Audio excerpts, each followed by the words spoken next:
محمد کی محبت دین حق کی شرط اول ہے، اگر ہو اس میں کچھ خامی تو سب کچھ نامکمل ہے۔ جس دل میں محمد کی محبت نہیں ہوتی اس پر کبھی اللہ کی رحمت نہیں ہوتی۔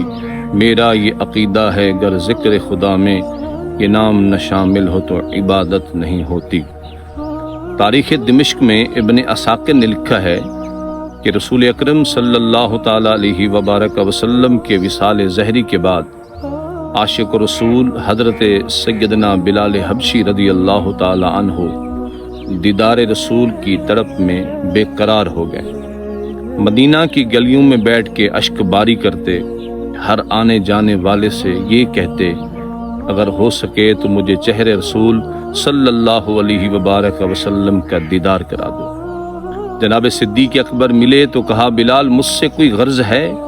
کہاں اے ابو بکر صدیق، غرض تو ہے، کیا پوری کر سکتے ہو؟ پوچھا کیا غرض ہے؟ اور میں بس ایک ہی غرض ہے، اگر کر سکتے ہو تو چہرے رسول کا دیدار کرا دو۔ صدیق اکبر بے اختیار رو پڑے۔ فاروق اعظم ملے تو ان سے بھی یہی کہا، اگر ہو سکے تو مجھے چہرے رسول اکرم صلی اللہ علیہ وسلم کا دیدار کرا دو۔ لیکن جب کئی دن مہینے گزر گئے، بعضوں نے لکھا کہ آپ نے عہد صدیقی بھی مدینے میں گزارا، بعضوں نے لکھا کہ نہ، چند دن بعد آپ دیوانہ وار مدینہ کی گلیوں میں گھومتے رہے، خوشبو رسول کو سونگھتے رہے، لیکن جب دیدار چہرے رسول اکرم نہ ہوا، بے قرار ہو کر آپ پھر شہر شام، ملک شام چلے گئے، اور حضرت سیدنا فاروق اعظم کا عہد خلافت آ پہنچا۔ ابن عساکر نے لکھا کہ آپ خواب میں دیکھ رہے ہیں رسول پاک علیہ السلام کے چہرے انور کو زیارت ہوئی۔ حضور کی خواب میں سرکار نے ارشاد فرمایا، ما هذه الجفوة یا بلال، بلال یہ بے رخی کیسی ہے؟ کیا ہماری زیارت کے لیے تمہارا دل نہیں ترستا؟ کیا ہم سے ملنے کے لیے دل نہیں تڑپتا؟ آپ بے اختیار چونک کر اٹھے، زبان پہ یا سیدی یا رسول اللہ کا نغمہ جاری تھا، اونٹنی کو تیار کیا اور بے قراری کے عالم میں سوئے مدینہ المنورہ چل پڑے۔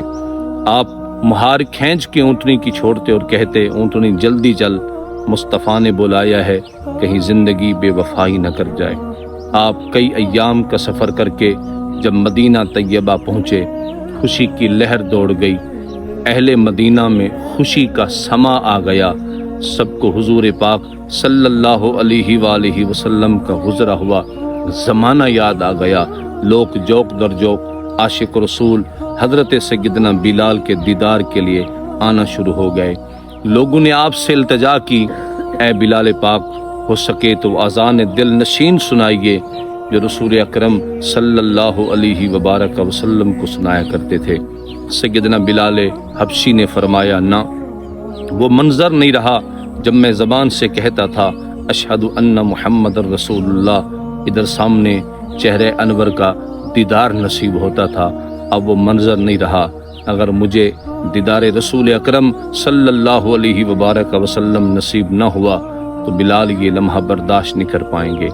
سیدنا فاروق اعظم کے بارے میں آتا ہے کہ آپ نے کہا کہ کوئی ایسا وسیلہ ڈھونڈو جسے حضرت سیدنا بلال بھی خالی نہ بھیجیں، تو پورے مدینہ میں دو ہستیوں پہ نظریں گی، جن ہستیوں کا نام حسنین کریمین ہے رضوان اللہ تعالی اجمعین۔ دونوں شہزادے تشریف لائے، حضرت سیدنا بلال سے کہا، اے ہمارے نانا جان صلی اللہ علیہ وسلم کے سچے غلام، مہربانی ہو سکے تو اذان دل نشین سنا دیجئے جو ہمارے نانا محمد مصطفیٰ صلی اللہ علیہ وبارک وسلم کو سنایا کرتے تھے۔ حضرت بلال نے دونوں کو سینے سے لگایا۔ آپ نے کہا، تمہارے چہرے سے تصویر رسول اکرم جھلکتی ہے، اب میں آپ کو خالی نہیں بھیج سکتا۔ آپ نے آذان شروع کی۔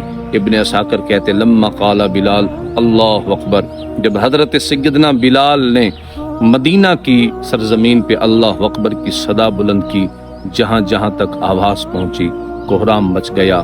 بچے کیا تھے، بوڑھے کیا تھے، مرد کیا تھے، عورتیں کیا تھیں، گھروں کی چھتوں پہ چڑھ گئے، مدینہ کی گلیاں بھر گئیں، حتیٰ کہ دودھ پیتے بچے اپنی ماں کی چھاتی چھوڑ کے کہتے، اے میری ماں، بلال تو آ گئے ہیں، یہ بتاؤ محمد مصطفیٰ کب تشریف لائیں گے۔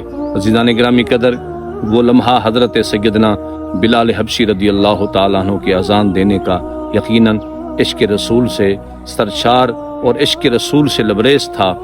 عزیزان گرامی قدر، حضرت بلال وہ ہستی ہیں جنہوں نے سرکار کے ساتھ ایک لمبا عرصہ، طویل عرصہ حضور کے ساتھ گزارا ہے، ہر غزوے میں نبی کریم علیہ السلام کے ساتھ شریک رہے ہیں۔